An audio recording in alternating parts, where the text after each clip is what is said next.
大家好，我係註冊物理治療師莊子老師。大家有冇睇過雷神同埋 National Geographic 一齊拍嘅一個 documentary 叫做 Limitless， 即係挑戰極限呢？喺 Disney Plus 咧嗰度就有啦。當中咧，雷神啊 Chris 啊，佢啊喺呢個基因嘅測試入邊發現咗自己有一個好恐怖嘅疾病，即係代表佢老咗嘅時候佢會有腦退化症，即係失智症，會唔記得晒所有嘢。一個咁恐怖嘅病，令到佢啊覺得要做啲嘢改善自己嘅身體健康，減低患上呢個腦退化症嘅機會。今集我哋就會講一講佢做咗啲咩挑戰，令到自己減低自己患上呢一啲問題嘅疾病嘅機會，長壽而健康。喺影片開始之前，歡迎大家 like、subscribe 同埋 share 我嘅頻道，一齊為世界創造無痛苦條件。喺呢一個挑戰極限嘅 documentary 入邊咧，我哋發現咧，原來嗰個 consultant， 即係阿 Chris 嘅 consultant 咧，係一位叫做 Peter Attia 嘅一個 longevity doctor。哇！即係咩咧？係長壽醫師啊！咁呢個長壽醫師咧，佢嗰個 profile 好犀利喎。原來佢係史丹福大學同埋約翰霍金斯 Johns Hopkins 嘅醫院嘅大醫師。從前咧，佢發覺咧，呢個世界上面嘅醫學都係着重於咧醫療，即係你病咗之後咧，就點樣解決佢嘅病，即係例如你有 cancer 點樣醫咗佢啦，你有心臟病點樣去醫啦，幫大家咧解決咧病之後嘅問題。但係咧，佢係想行前一步 ，create 咗一個叫做醫療3.0嘅一個 concept， 就係希望咧預防勝於治療啦。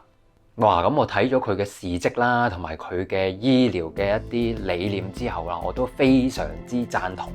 所以咧，呢個頻道其實都係好想俾大家知道咧，點樣係預防勝於治療嘅。我自己而家咧都係向住呢個叫做長壽醫師呢個目標去進發啦。係事實上咧，我自己都過往呢幾個月啦，我都多咗做運動嘅喎。每週咧跑3次步啦，做1次 gym 啦，開始咧奉行食少一餐，但係保持咧均衡嘅飲食呢一啲嘅原則去為自己嘅 lifestyle 啦，同埋將健康嘅將來咧做一啲打算。咁啊，甚至乎我都大家有留意我嘅頻道啦，我都會有浸冰浴啊，或者係做一啲消炎呼吸法。呢啲全部都係咧係同阿 Peter Attia 呢位 doctor 咧講嘅一啲概念咧係不謀而合嘅喎。咁我自己都希望咧以身作則，為大家咧帶來長壽而健康嘅 lifestyle 嘅。咁首先咧，我哋要了解一個好重要嘅運動醫學嘅 concept 啊。呢一個 concept 咧就叫做 VO2 max。佢嗰個單位叫 minute ventilation。咁我哋簡單咧嗰個形容咧係最大攝氧量咧，即係用氧嘅效能。呢樣嘢係啲乜嘢嚟咧？咁啊，如果你本身係對運動學咧有少少了解，你都會有聽過，即係話你每分鐘你個人體每公斤消耗幾多嘅氧氣，產生啲能量俾你嘅。OK，咁即係話我哋吸大量嘅氧氣，我係咪將所有嘅氧氣都轉化為我哋平時要工作要做工嘅能量呢？如果你可以產生好多嘅能量，咁即係你嗰個效能就好高啦。如果你產生嘅能量低，即係你嗰個效率係低啦。咁啊，直接咧，原來呢一個 VO2 max 咧，以前我哋就淨係放喺長途運動員啦，包括係環法單車賽踩21日，每日踩200公里嘅啲運動員啊，或者長跑運動員、馬拉松42公里、50公里、100公里嘅一啲運動員上面咧，去睇下佢嗰個運動表現係點。而家咧，原來唔係咯喎，係可以用喺一般人嘅身上邊咧，去睇下究竟佢嗰個身體咧用氧嘅效能咧，對比起其他人嗰個數字係幾多。因此咧，強大嘅最大攝氧量咧就可以提高運動表現啦。而另一邊廂咧，亦都係代表我哋成日都講啦，就係心血管嘅健康同埋整體健康嘅一個非常好嘅一個指標嚟嘅。首先，我哋可以望一望下呢個克里夫蘭診所做嘅研究啦。哇！呢個研究咧都非常之具代表性啊，因為咧佢係測量咗咧超過122000個人，然後做咗一個15年咧跟隨住呢12萬人嘅一個隨訪嘅調查嘅。呢個研究嘅目的咧，當然就睇下心血管嘅健康。就係用咩？用 VO2 max 去睇下佢哋嗰個同死亡率之間嘅關係。咁啊，首先咧呢一個研究最勁嘅一個大家可以帶翻屋企嘅重點，我就係而家同大家講清楚啦。同一個年齡層比較，即係假設下你都係70歲，我都係70歲，我嘅 VO2 max 係好低，同埋你嘅 VO2 max 係好高咧。佢哋之間嘅死亡率，咧係可以咧個差距係大至80%，即係話如果我個VO2 max 係低嘅話咧，咁我係死嘅機會係大過你啊80%。咁呢件事係好誇張嘅，佢可以睇一睇翻呢一個表啦嚇，咁我哋望一望下，咁佢就講 top 2% 嘅 VO2 max 嘅人嚇。同埋喺佢跟隨住佢10年之後，睇下佢嗰個生存率啊、死亡率啦，跟住咧就再去做一啲對比 ，top 25% 就96%可以幫手減低76%啦。top 50% 嘅人咧就係可以降低64% 嘅 death rate 啊，死亡風險。而去到最低25% 嘅 VO2 max 呢個數嘅話咧，咁佢嗰個即係死亡率啊同埋死亡風險係非常之高。因此喺呢一個研究上面咧，佢嗰個總結咧就係話，第一，你嗰個 cardiovascular fitness， 即係你個心肺嘅健康咧，其實你可以一路 train 佢 train 到佢無上限嘅高度。咁咧你一路 train 咧，咁對你嗰個身體個 benefit 係沒有上限的。即係你總之一路操啦，你個健康咧就一路咁上升提升噶啦。咁第二咧就係，原來 cardiovascular fitness 呢一樣嘢，心血管嘅健康咧，係有一個 modifiable indicator， 即係佢係可改變的減低全然死亡率嘅一個指標嚟嘅。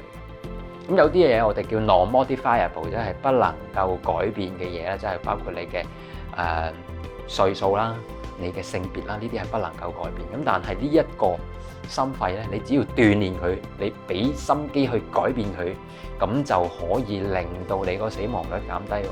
就係我哋咁多年嘅人咧所追求嘅長壽健康嘅一個大指標秘笈。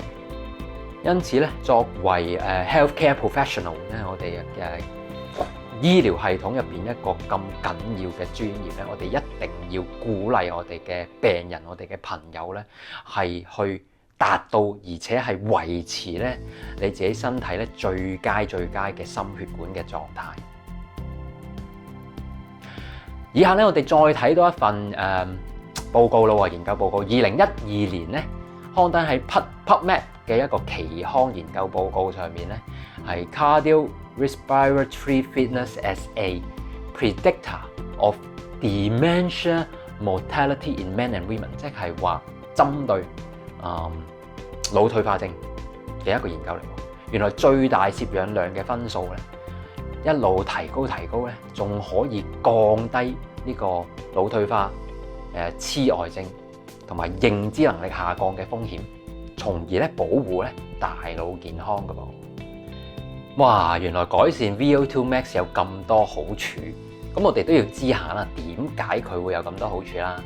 首先我哋要知道，我哋吸入啲氧氣啦，由個鼻啦去到你嘅氣管落咗肺之後，佢透過你嘅血咧就去咗呢個咩地方咧？就去咗一個發電站先嘅喎。你身體入邊咧有好多發電站，呢個發電站咧就叫做線粒體。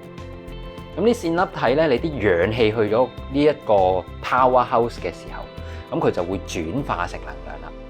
好，咁即係話，如果我有好多個線粒體、好多個 powerhouse 嘅話咧，咁我哋就將啲氧氣咧轉化成能量嘅機會咧就會越高。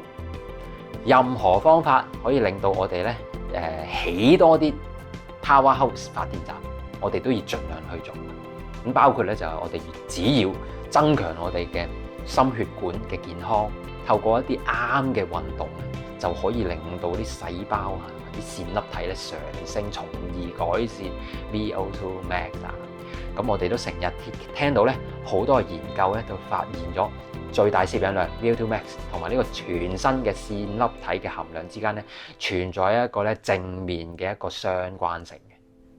嗱，咁大家咧可以自己睇翻嚇相對應嘅年齡層咧，同埋自己嗰個 VO2 max 咧，應該係屬於低、中定係高咯噃。咁啊，假設好似我咧30到39歲呢個年齡層啦，如果咧我嗰個 VO2 max 咧係得27以下，咁啊叫做肥佬啊，直頭係差。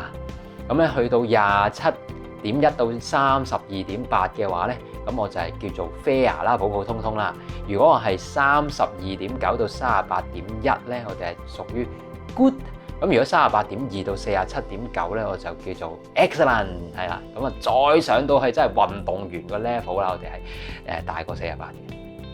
好，咁啊喺邊一度可以睇到呢啲數字啊？如果大家係用緊 smart watch 啊，咁啊而家好多嘅，無論你係用 Apple Watch 啊，或者係用啲 Garmin 啊、Polar 啊，其實都會有嘅。你只要帶住佢全日啊，做一啲運動，咁佢就會幫你咧計咗一個數字喺度嘅。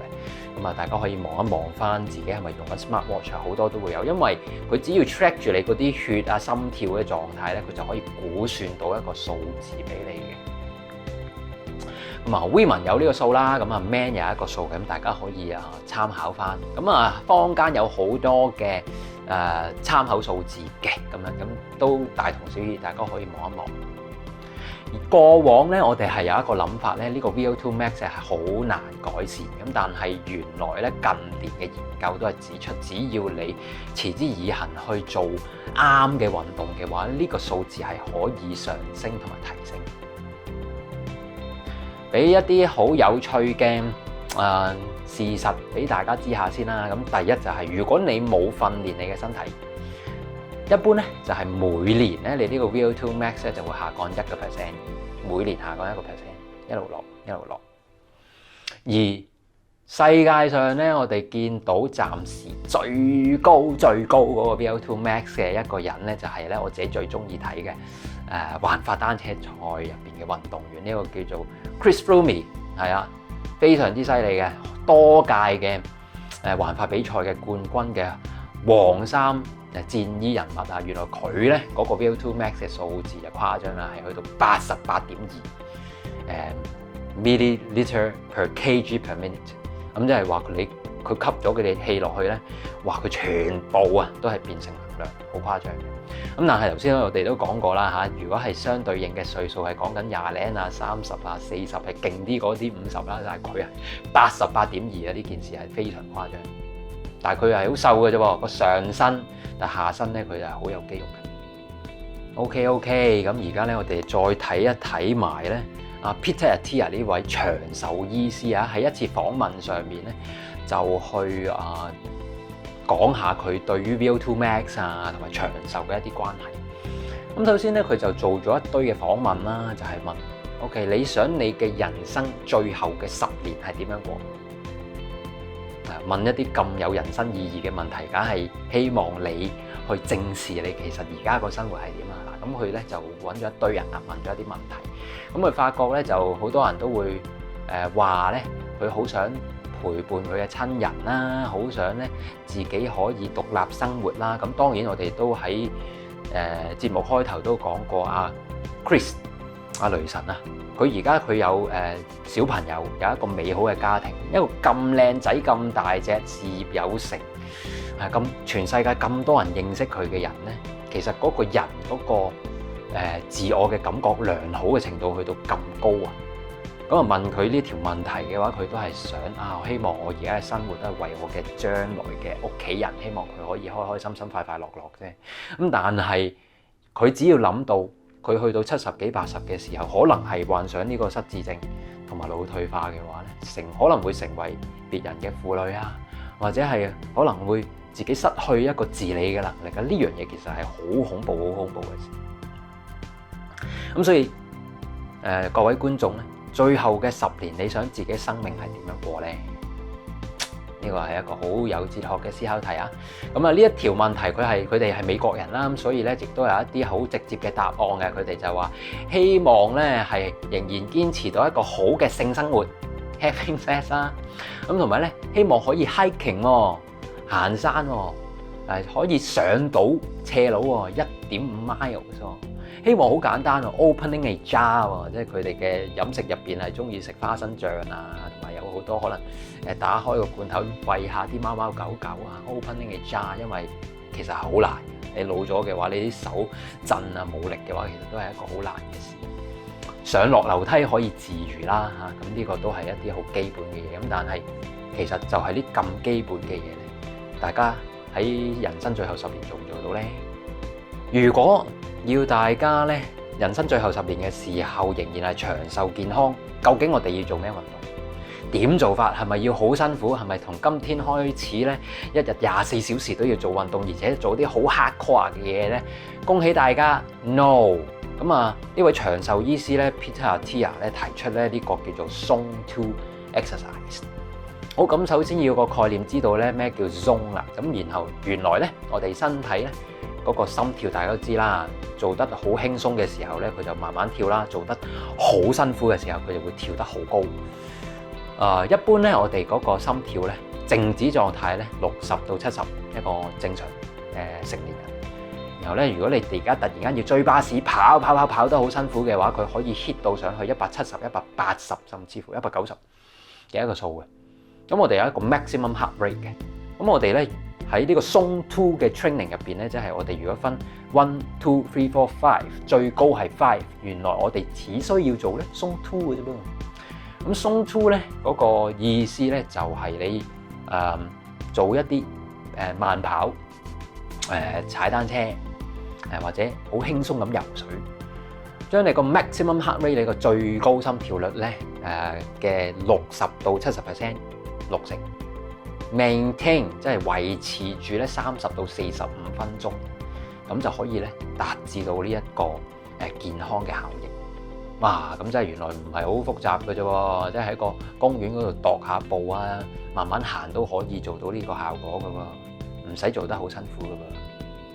而一個咁簡單嘅運動咧，就可以令到大家嘅線粒體咧緩咁可以。就算老化嘅時候，佢都可以慢慢上升。因為如果佢老化咧，佢係一路咁下降。只要做 Zone 2嘅 training 咧，就可以慢慢咁可以 keep 住咧，同呢個老化對抗，而提升你嘅線粒體嘅數量。呢度俾一個例子大家啦，大家都有聽過，而家喺台灣啊非常盛行啊嘅一個叫做超慢跑嘅一個訓練啊，咁原來超慢跑咧都符合到呢個 Zone 2 training 呢一個概念嘅喎。咁啊，呢一個係一個成個星期嘅流程啦。咁我哋可以選擇咧星期2就一定要做一啲超慢跑 Zone 2嘅 training， 跟住星期4你就可以咧 Zone 2、Zone 5，即係爆晒計做一啲運動，令到自己嘅 VO2 max 仲可以再提升。星期5咧又可以再做翻一個 Zone 2嘅 training。咁星期6咧就做啲心智嘅訓練，包括係靜坐啊、正念嘅冥想啊。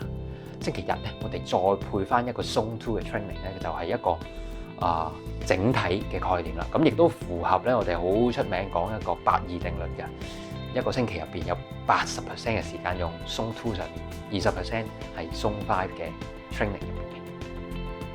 聽完呢一個1週嘅 program 啦，咁啊好多嘅香港人咧都會覺得有啲困難嘅，因為你要即係 spend 到一個星期有4日嘅時間係去放喺大概每日1個鐘頭嘅時間去做運動。但係咧唔使擔心，喺呢個 moment 我哋只需要咧 start，即係開始咗先。唔好逼自己太辛苦。每個禮拜咧，你做少少運動，你開始咗先，你感受到佢嗰個好處嘅話咧，你就慢慢就會再增加多啲。